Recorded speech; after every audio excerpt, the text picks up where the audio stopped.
Good afternoon. How's everybody doing? All right. Everybody having a good week? Four-day work week. These are good things, right? And, you know, there's never any stress, and everything goes really well, and there's no frustrations, right? So, anybody have any frustrations this week? Nobody?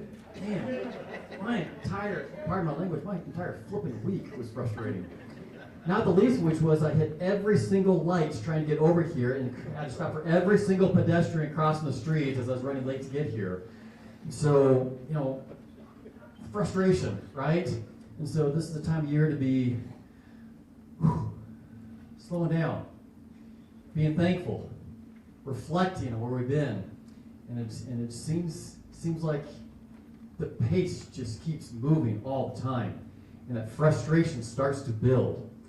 And so we're talking about it, talking about frustration, how we deal with frustration, and the different agencies we have across the base to help with those frustrations. Because, you know, I'm right here right now, but, you know, stoplights, so maybe it's down here, you know. So I still have some room with my frustration scale, but for a lot of people, especially this time of year, you know, they may still be harboring some stuff. Their frustration level or their concern level or their ability to handle more stress, it may be up here.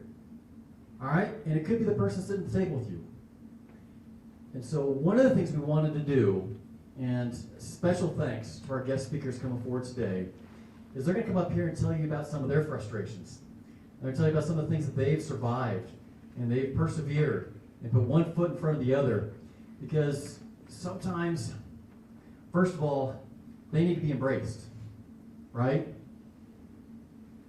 We've talked about before about resiliency is not bouncing back to where you were before. Some people never get back, right? And sometimes they still deal with that all the time, every day. And so, getting a chance to hear their stories, I would think this is helpful for you. Getting a chance to share these things. And it's helpful for us. We put our arms around them and hug them a little bit tighter. And I think it's also helpful for some people out there right now who feel like they've got some stressors in their life. And they feel like they're at their wits' end, they're near the end of that rope. And sometimes you hear about somebody else's story and you go, gosh, you know, if they can do that, and if they can put one foot in front of the other, well, gosh darn it, so can I. And so that's what this is about. A number of us have seen a storyteller's event at other bases, where you get a chance to see people who have persevered. They can be an inspiration to all of us. And many of us, how many people got a chance to hear from Kevin Hines when he was here? Right? From Kevin Hines. And so Kevin has an incredible story. And so that was the idea of bringing this back. About getting a chance to hear Kevin, what he's lived through, what he continues to do every single day. Well, we have people just like Kevin around us in our midst that are just as courageous and have just as much to share and are just as successful every day. And so we get a chance to hear from them, embrace them, and reflect on our lives and figure out ways that we can all move forward together. And so without further ado, with one ado, before the further, special thanks to the chapel, for Chaplain Udachiku, and the entire chapel staff that put this together, that made this a reality. This was just an idea about a month and a half ago. I said, let's go do this. And they brought the whole thing together, got the room, got all the PA stuff all hooked up, got the food, took care of this all for us, did the advertising, get all here. So let's, real quick, a round of applause for Chaplain Udachiku and everybody else who's doing this. And now, without any further ado, so I'll turn this over for our first guest speaker. Thank you.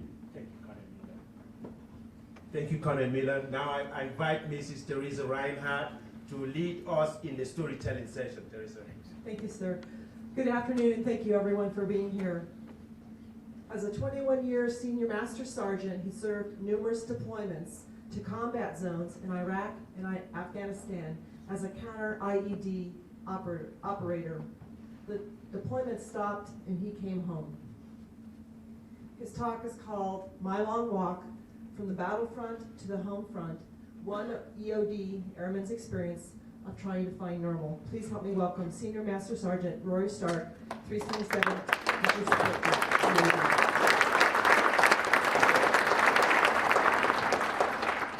Thank you, everyone.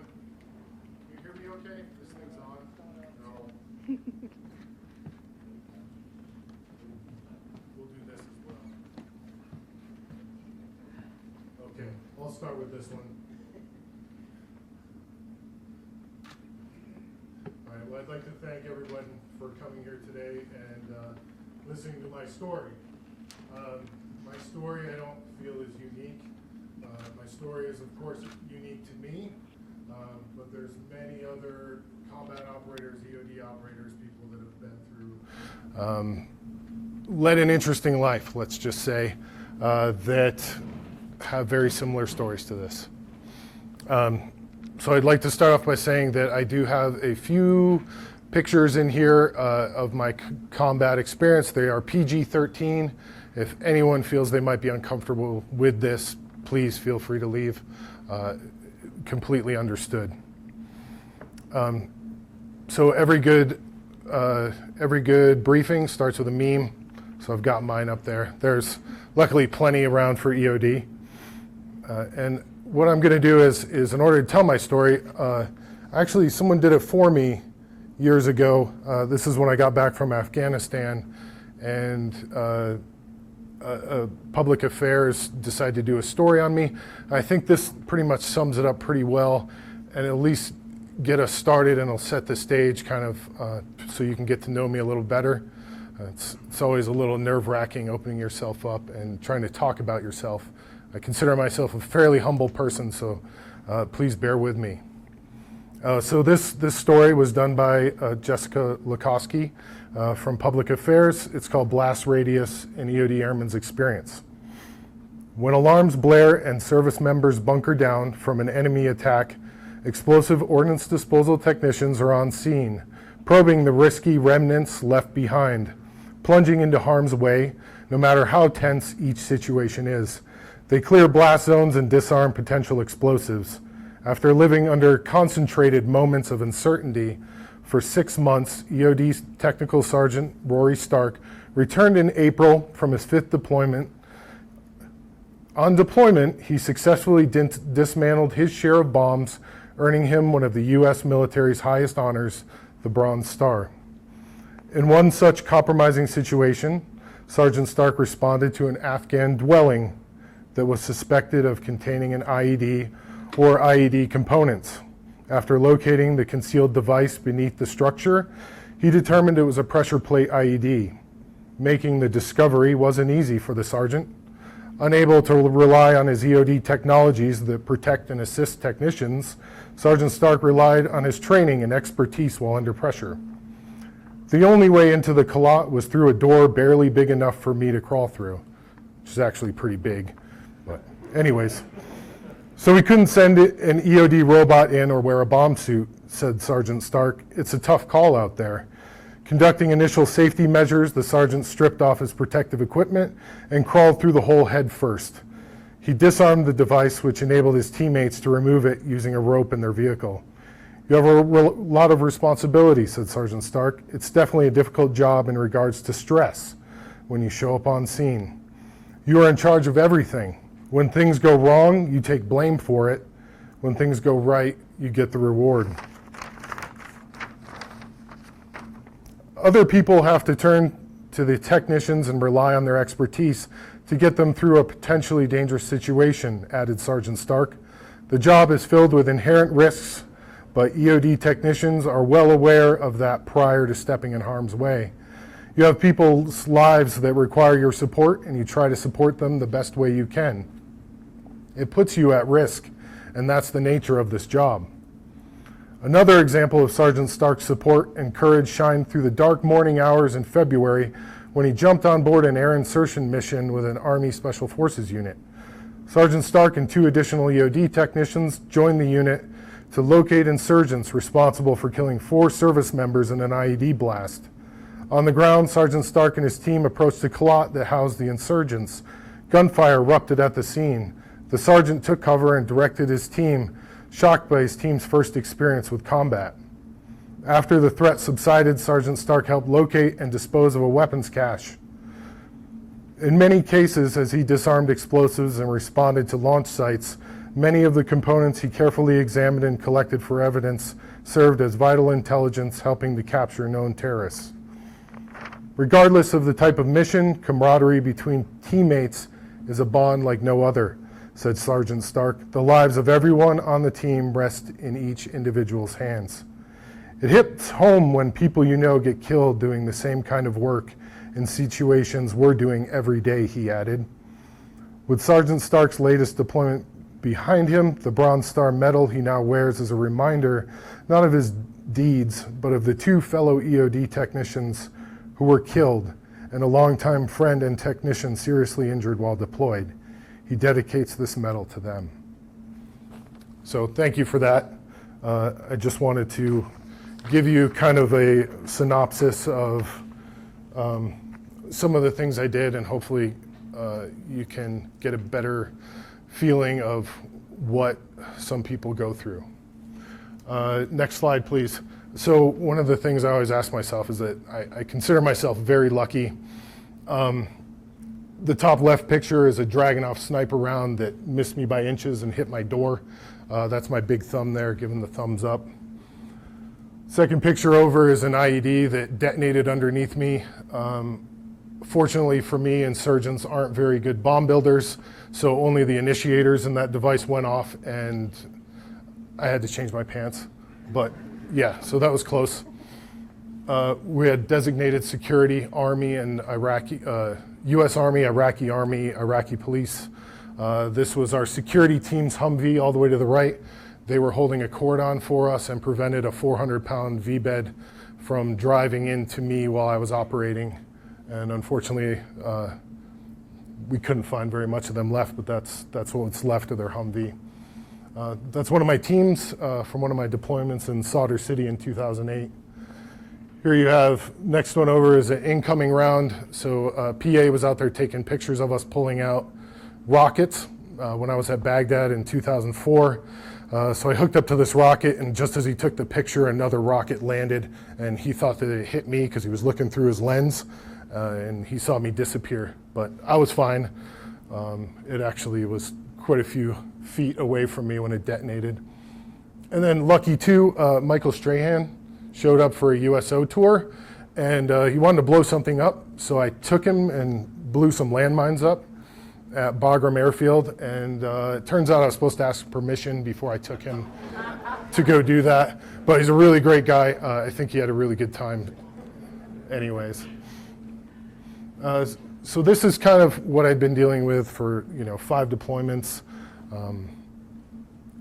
The stress and anxiety and being on all the time, the acceptance of death that, hey, if I didn't accept death, then I couldn't do what I did. I'd be paralyzed. There's no way I could put on body armor. There's no way I could protect those guys. There's no way I could go up and mess with a live device. So here's some of the post blasts I did while I was there. There's Muqtada al-Sadr in 08. There's a picture from 04, a post blast I did. So ran into body parts, just the worst of humanity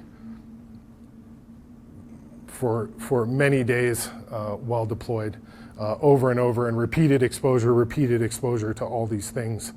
And yeah, they expected me to be normal when I got back. I thought I was. I'd never really been taught how to ask for help before.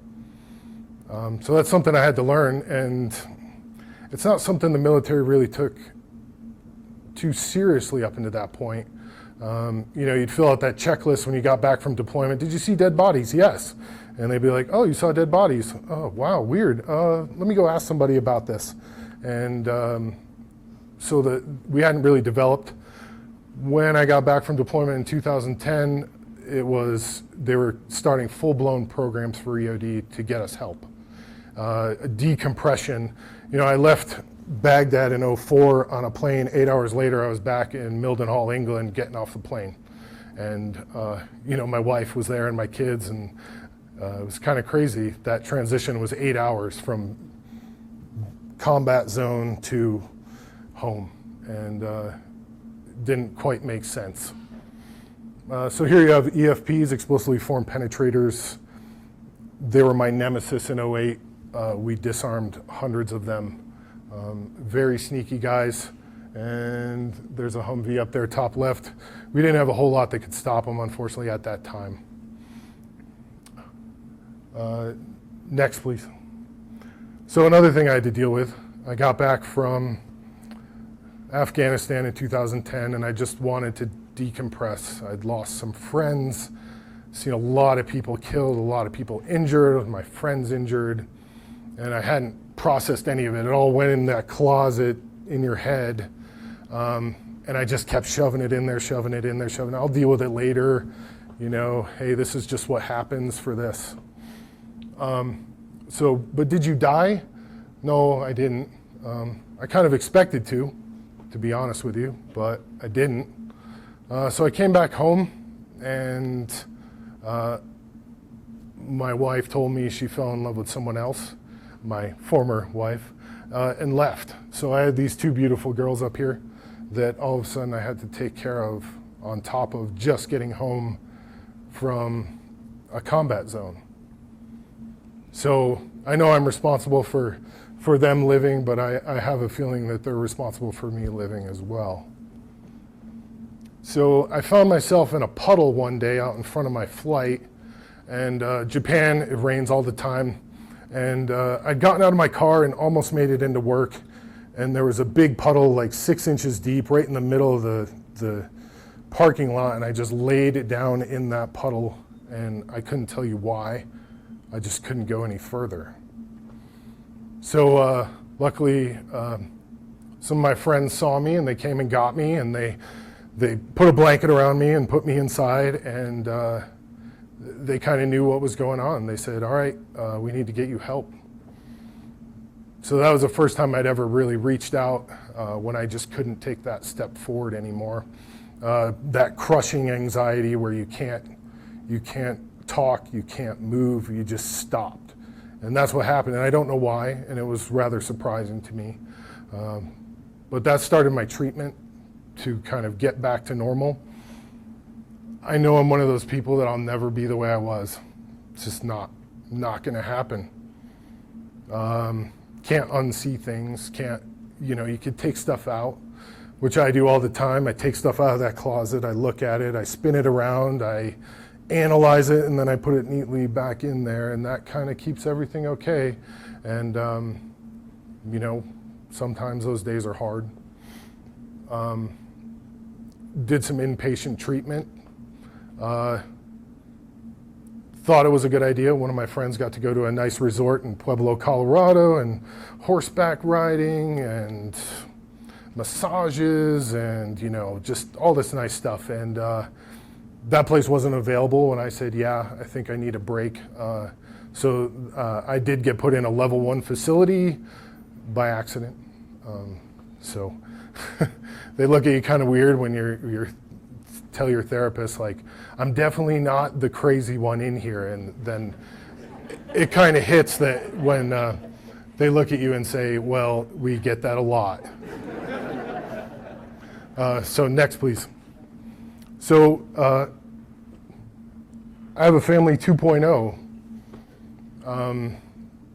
So everything kind of worked out. There are 6 children now, and my beautiful wife Jen up there, and we make it work, and we get through day to day. And sometimes she tells me, hey, you need to relax, you need to knock it down, because I guess I lived under a condition where my adrenaline was always up here for so long that you fail to function normally. So she can see it now and like, hey, oh yeah, all right, I'll calm down, and we'll get through it.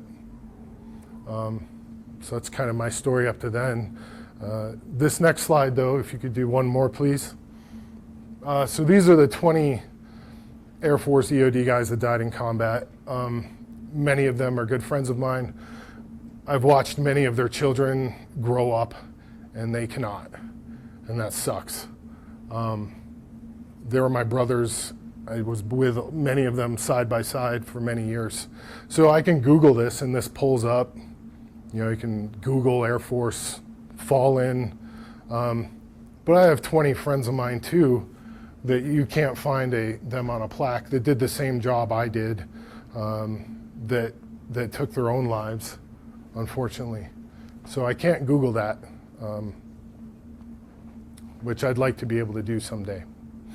So that's that's my story. If anyone has any questions, we'll be doing a question and answer session. I'd be happy to help you out. Thank you for entertaining me, for letting me go through this. And I look at it, this is not about me, this is about going through this, and the people have gone through the same as me. So thank you very much.